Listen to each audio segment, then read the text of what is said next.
Hey, how's it going, guys? It's Technical Tim here, and I want to thank everyone so much who's been liking all my videos and subscribing to the channel, and I'd really appreciate if you gave this video a thumbs up or subscribe if you haven't already. And I'm just going to do a quick little recap like I try to do every event of the Caters and Beat card. Pretty entertaining card for the most part. But yeah, if you guys don't know how this works, I just go through each fight and talk about it from a betting and technical perspective and kind of talk about what I was thinking before and after each fight. And I thought overall I had a really good event. Can't get too high on your highs though, can't get too low on your lows, like you're gonna have winning and losing nights. But I maxed Zabit, so that was good. And I'll kind of talk about my reasons why as they come up. I ended up playing a random play on Rustam Khabilov. I started researching the fight kind of like a couple days ago. Ended up playing it. We'll talk about that one too. Glad it hit. And then I hit Ankalaev early, like you guys know. Those are my track plays. I did untrack Herman small, so that was nice to hit. And that was pretty much all my actions. So let's go through the entire card. Hold on, let me get a drink of water real quick. But, before I start, I want to say, I just tweeted out, that was the best judged and reffed UFC event that I can remember in a long time. Like, I didn't have really any issues with anything that happened. Like, the one fight that was kind of close and some people didn't like the decision was the Abreu-Gamzatov fight, but I thought that was a coin flip, and Gamzatov doubled him up in the strikes, so I don't think that was a robbery at all. I thought that was just a perfectly fine split decision. Could have went to either guy.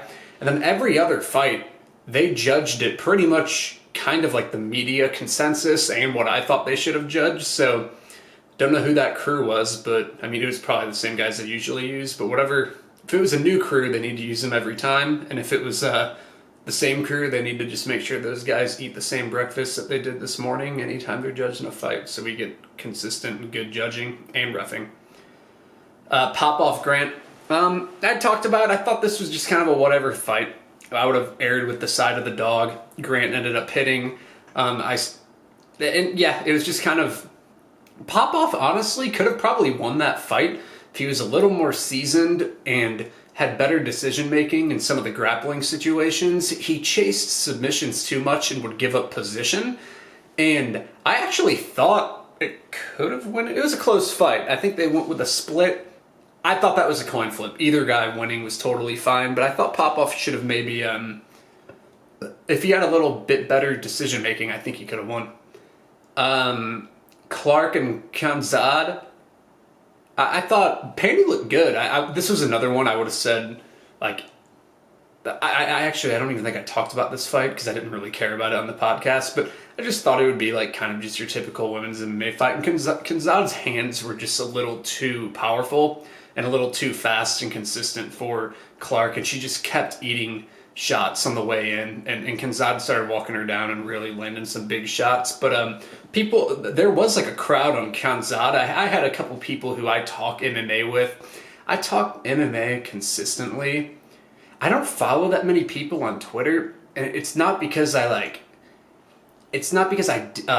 dislike anyone. It's not that at all. It's just sometimes when too much information comes my way, it just kind of overwhelms me a little bit. So I just like having my timeline just a little cleaned up on there.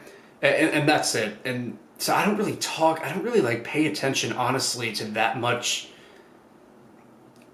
other MMA content. There's like two dudes who I listen to. People were asking me, like, who do I listen to? There's a couple dudes I listen to. And then there's like, I don't know, like two dudes in Vegas who I talk to like daily about MMA, and then I'm just like in like a Discord as well with some people who I just talk with them too. But that's pretty much it. Like, I don't really talk too much MMA with people, but two of the guys who I talk with who live in Vegas and bet for a living, they were all on. They placed a huge bet on Khamzat, and it was just not my type of fight to kind of research. I probably should have, but sometimes whenever I'm taping for a card, I just get I find that I do better when I spend just like a lot of time on the fights that I'm kind of targeting. And I try to tape pretty much every fight for every event, but sometimes I might just be like, I'm overwhelmed and I just need to do a few or something. And just kind of like really pay attention to the ones I'm targeting. Like Cater and Zabit, I really researched heavily. But it's just kind of for an efficiency standpoint. Sorry for the little rant, but I just wanted to give you guys some insight. But yeah, they were on Khanzad, and I just like didn't research it too hard. I obviously know both girls, but I didn't really care. Yakovlev Roberts, close fight. It was another one I probably would have aired on the side of the dog and went Yakovlev pre-fight, but Roberts ended up coming through in a really close fight. It was pretty much just he kind of they were both pretty tired grappling towards the end of the fight. And Roberts kind of just fell into mount and just it was like one grappling exchange who landed on top, and it was Roberts, and he ended up winning.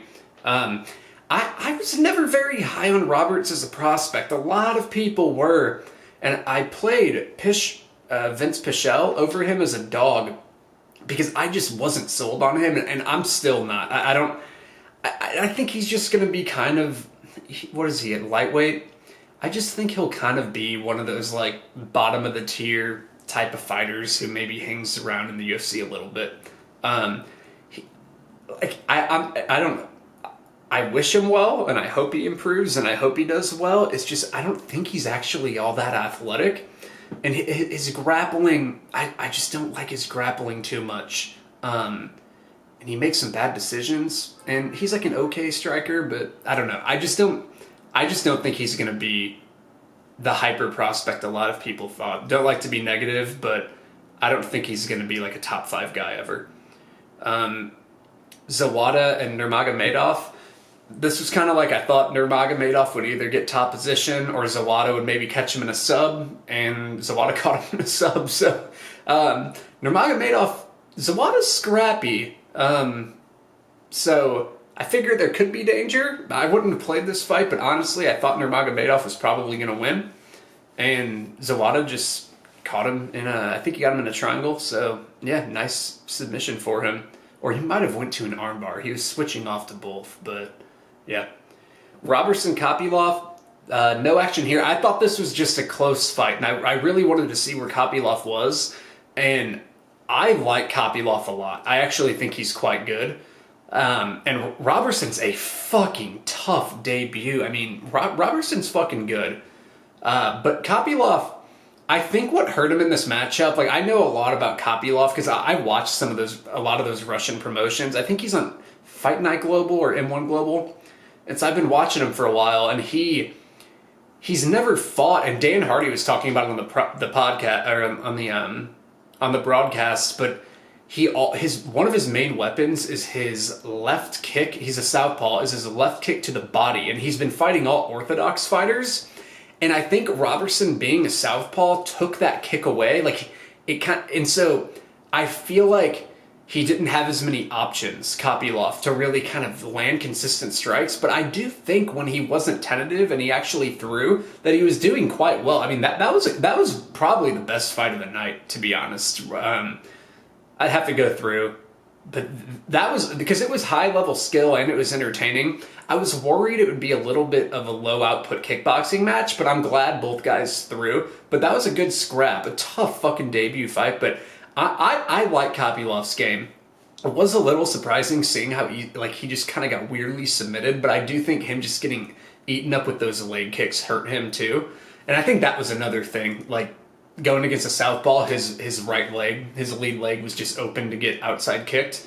And so I think it was just kind of a tough style matchup for his first fight, but I like that kid. I also think Robertson looked really good too. I was impressed with both guys, so that was a good one. Kopylov and Sergey Kondaska, I'm just going to call him Sergey. I went in on Kopylov actually kind of heavy. I placed a bet on him around minus 200. He was hovering between minus 165 to like 200 for a while. Late action did come in on him today, though. That was kind of a random action. But I played Kopylov just because I noticed he's landed a takedown in every single fight in his UFC career, and I think he landed 2 or more in like every fight but 2, and he's been fighting really good fighters. I mean, really legit fighters. So, and what I saw in Sergey is I just felt like seeing Rustam Akhman take him down twice. And only on just a few attempts. Rustam actually attempts, I think, an average of 9 takedowns per fight. So I just thought it was going to be too much. And I noticed that Sergey kind of slows down if you grapple him heavy. And I just kind of thought that Rustam would just get some takedowns, win the fight. And another thing is, on the feet, even if Sergey stuffed a lot of takedowns, I didn't think he would completely outmatch Rustam there. Not that Rustam was going to like fuck him up standing, it's just Rustam doesn't get landed on. He only gets landed on like 2 strikes per 15 minutes. So I thought even if he doesn't get all these takedowns or a ton of top time, which he ended up getting, but even if he doesn't, that maybe it wouldn't even be like a complete nightmare for him and that he could still compete. But all that being said, the fight ended up playing kind of how I thought. I do think Rustam's declined, though. It did concern me a little bit because that first round was pretty competitive.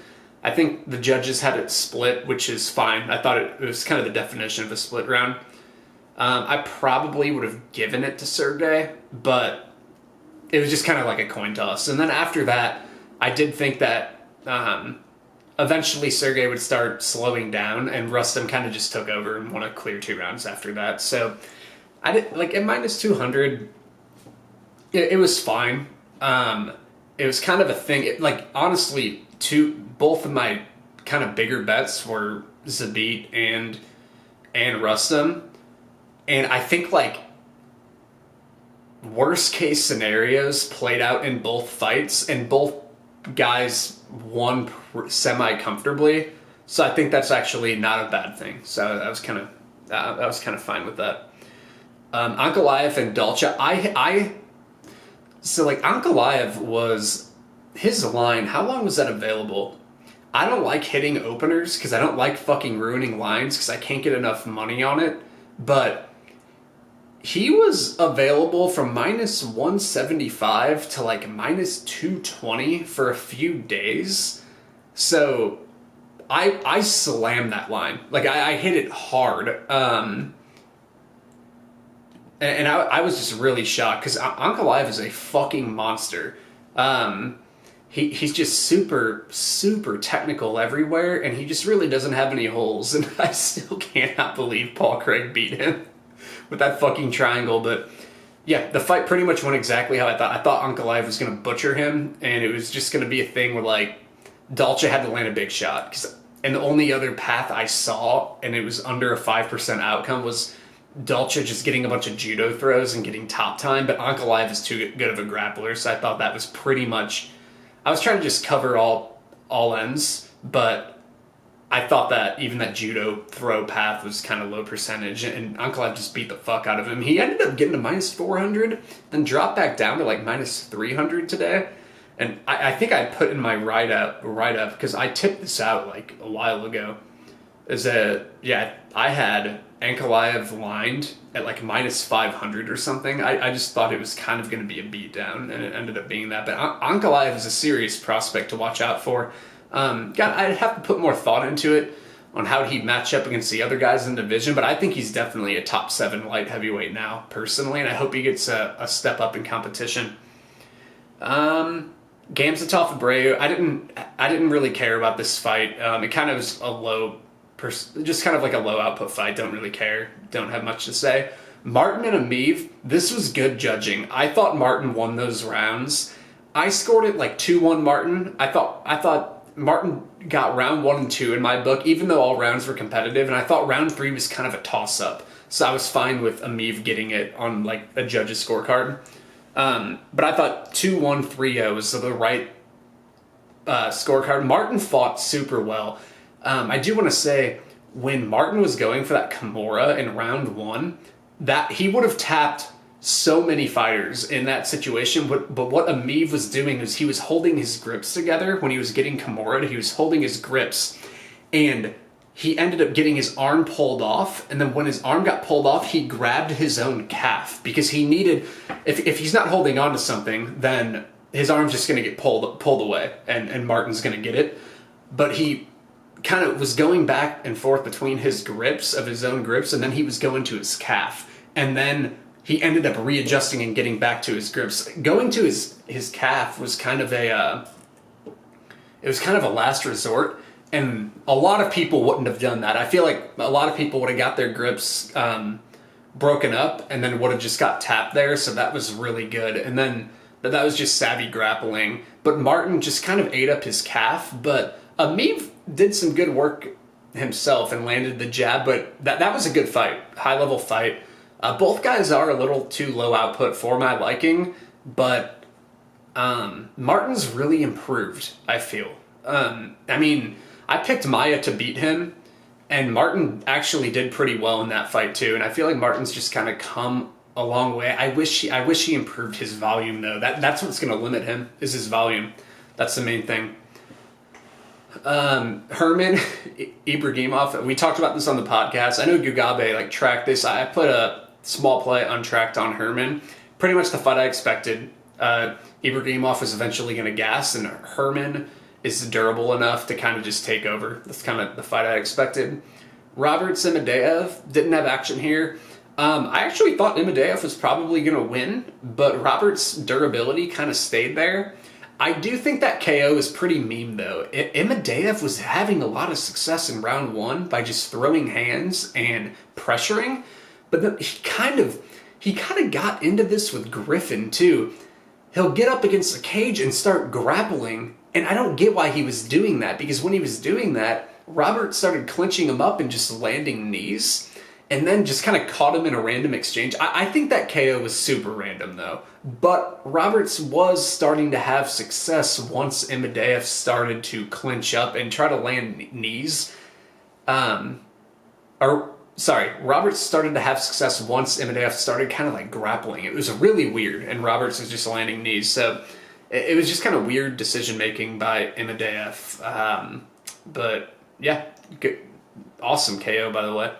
Hardy Volkov, it's kind of, Volkov just volumed him up. I thought Hardy was live, a little more live here than he ended up being. I didn't play it. I thought Volkov would probably volume him up, and I thought his decision line had a tremendous value. Didn't play it, mentioned it on the podcast. But Hardy, I do think if his right hand would have been there, I actually thought he didn't get, what were the numbers on that? I mean, he lost clearly, but it wasn't it was 86-46 in the significant strikes, which, I mean, Volkov nearly doubled him up, but Hardy didn't have his right hand for the second and third rounds. So I think he started throwing his right hand out there to set it up and land his left hook.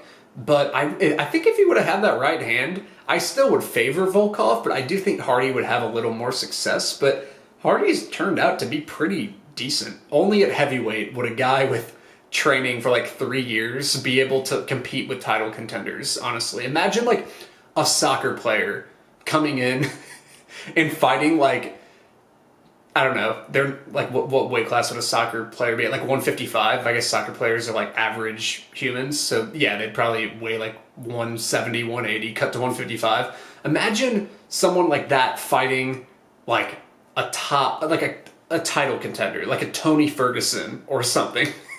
They would never be able to close that gap in a few years. Only at fucking heavyweight, man. That's why I don't like betting heavyweight fights, because they're just shit shows. Zabit Kader, I maxed Zabit, and my reasoning for it was, I talked about it on the podcast, it's just the defensive metrics were in the favor of Zabit. Kader actually performed very well, but I thought he was just going to... What I saw was Zabit, there's a 50-50 chance Zabit just murked him in the grappling. We didn't know enough about Kader's defensive grappling. I thought it looked decent, pretty good, but it hadn't gone up against somebody like Zabit who will get locked hands behind your back. And I thought there was like a 50-50 chance Zabit just murdered him. And then I thought, even if worst case scenario happened and Zabit couldn't out wrestle him and they just struck, I would say Zabit would probably be about minus 200 anyway. And it's because of the defensive metrics. Zabit defends head strikes really well. But at the same time, and I was a little nervous about the cardio, but Zabit, whoa, those striking numbers are kind of crazy. Zabit pretty much dominated rounds 1 and 2 on the numbers like I expected. He defends head strikes at 78%. So I just figured he wouldn't get hit that much early. And then I figured maybe if he gassed, shit would happen. And round 3 would maybe be a little more competitive. But I just thought if he didn't get the wrestling going, Zabit, he still would probably win the first couple of rounds in a decent runaway, striking anyway. And then round 3, Cater did well. Cater had a lot of total strikes in round 3. Like he didn't get owned in round 1 and 2, but he lost pretty significantly, 34-15 and 32-21. And then Cater outlanded Zabit in round 3. I mean, he definitely won round 3. I think he landed just a lot of those ground strikes in round 3 that kind of knocked up the strike count. But the fight kind of went as I thought. It's just like it was going to be... There's a 50-50 chance Zabit just murked him in the grappling, and even if he didn't, he's probably like a decent favorite on the feet. In a 5-round fight, I think that fight goes a lot differently, though. And I was really impressed with Cater, actually. I thought he performed his best, and Zabit kind of didn't even perform that well, and Zabit still took it 2-1. So I was okay with it. It was never really a sweat because I knew I was up 2 rounds, but in a 5-rounder, that obviously would have been different, but I wouldn't have put money on Zabit in a 5-rounder because his cardio issues are a real thing, and he needs to improve that if he's going to go up against a guy like Max Holloway. So, yeah, that's everything. What